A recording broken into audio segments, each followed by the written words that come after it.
Jesus listed the things that must not be necessarily taken as the signs of his coming.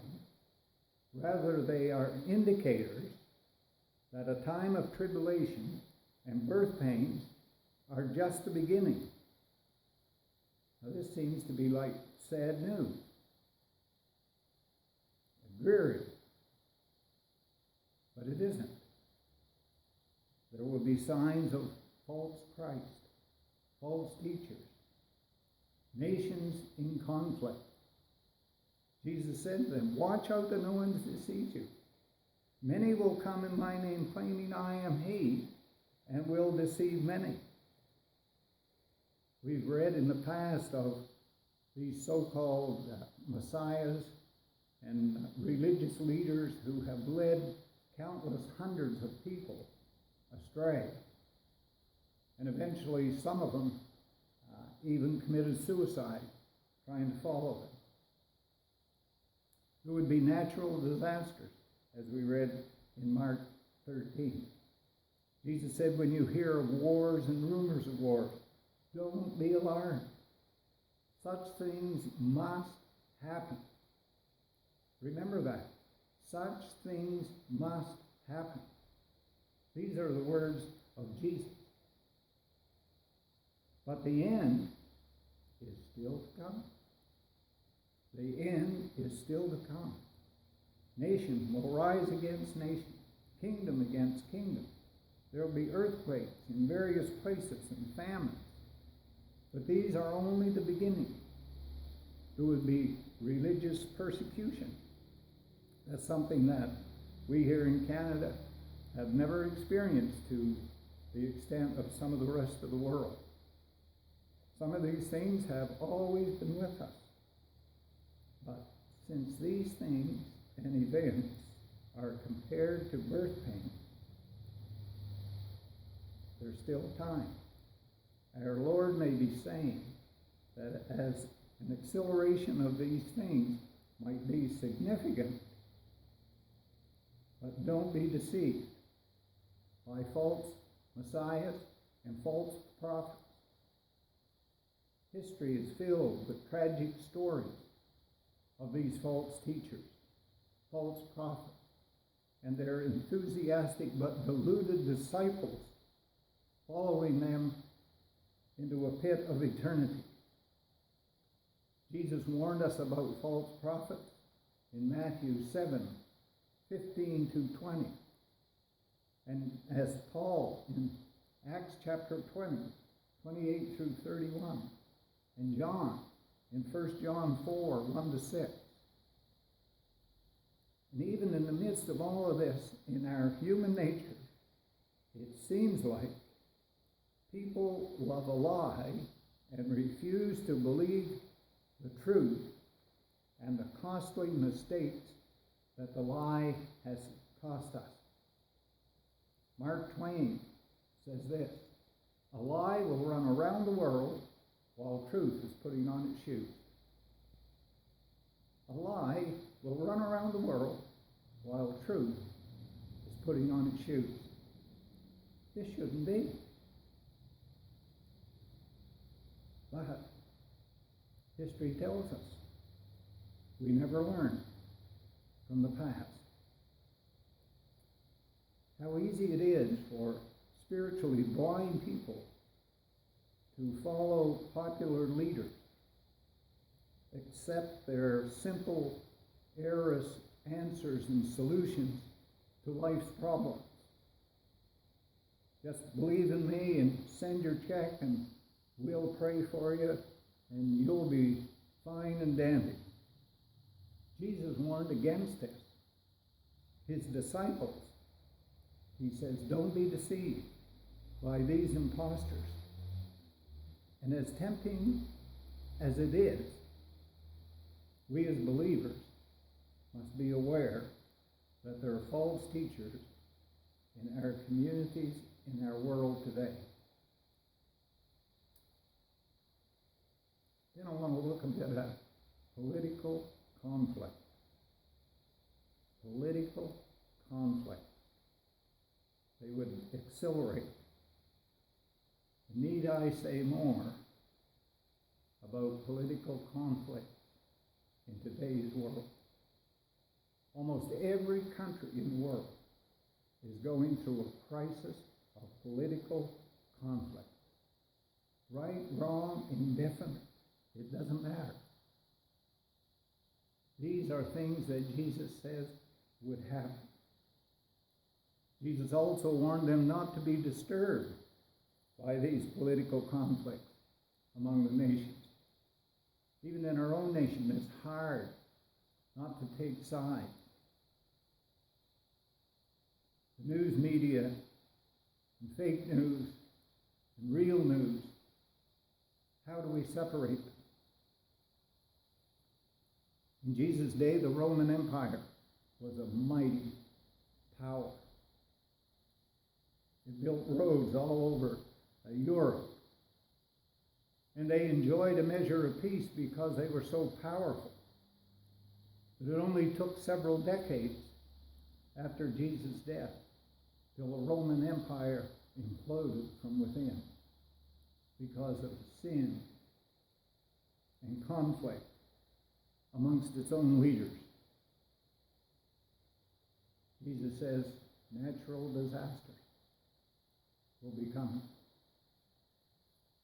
We have tsunamis, we have hurricanes, typhoons, droughts, floods, you name it. We're getting it.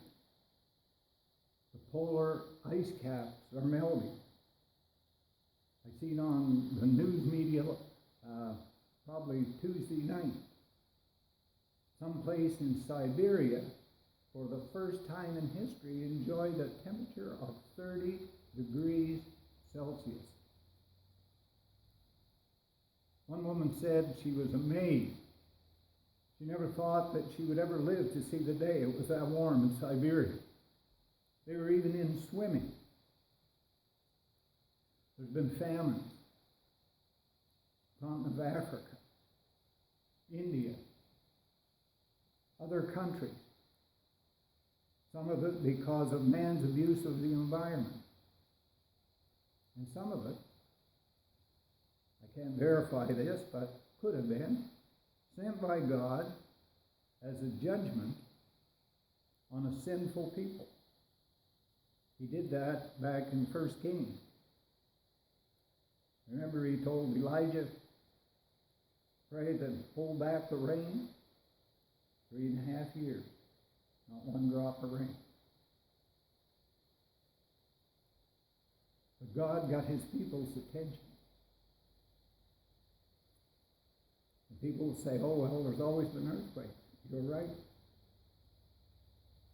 And some of them could have been evidence of God's judgment.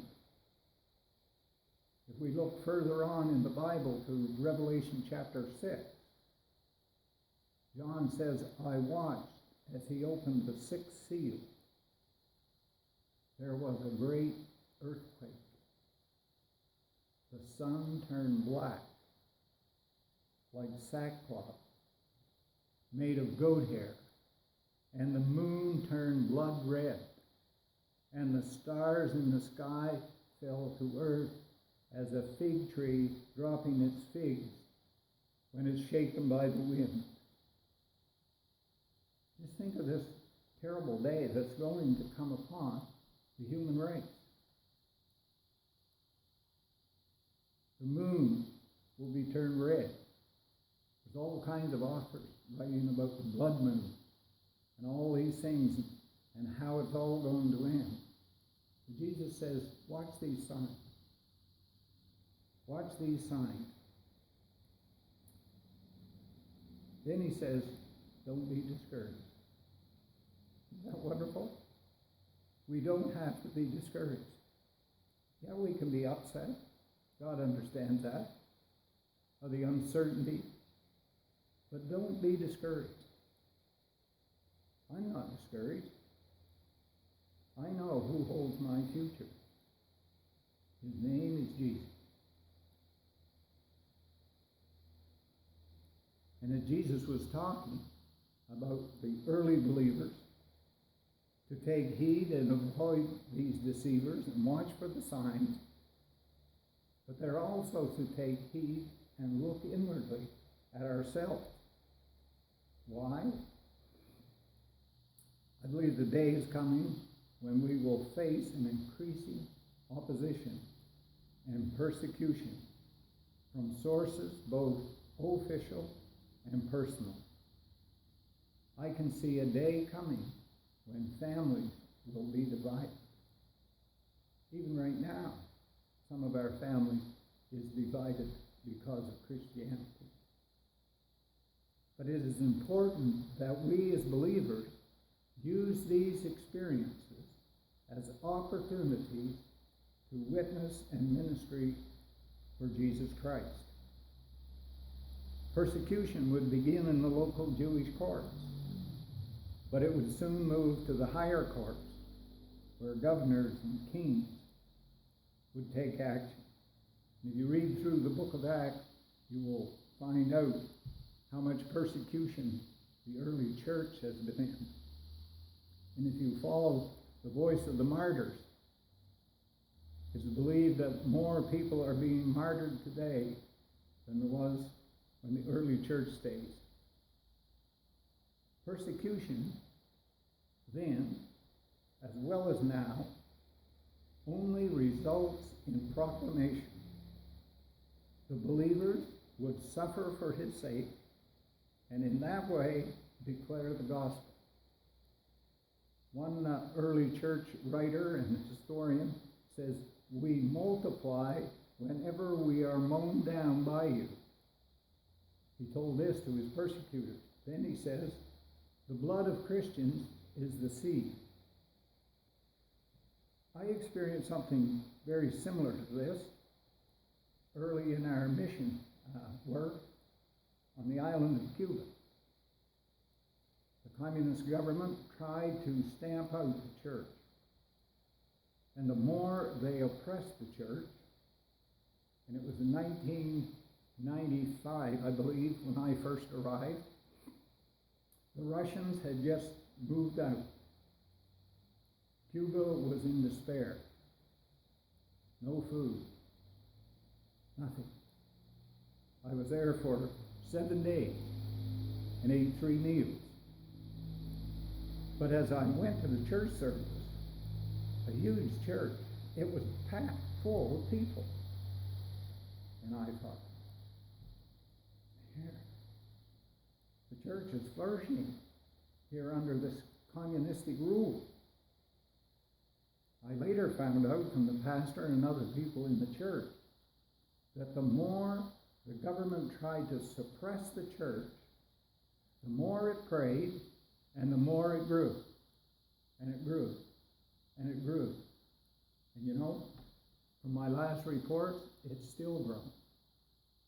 In those early days when I was there, one pastor had 100 people in baptism classes. So, in a sense, persecution was good for the people in Cuba. We can understand that official persecution, but why would family and friends create problems for us as believers? The real cause is stated in Mark chapter 13, verse 13.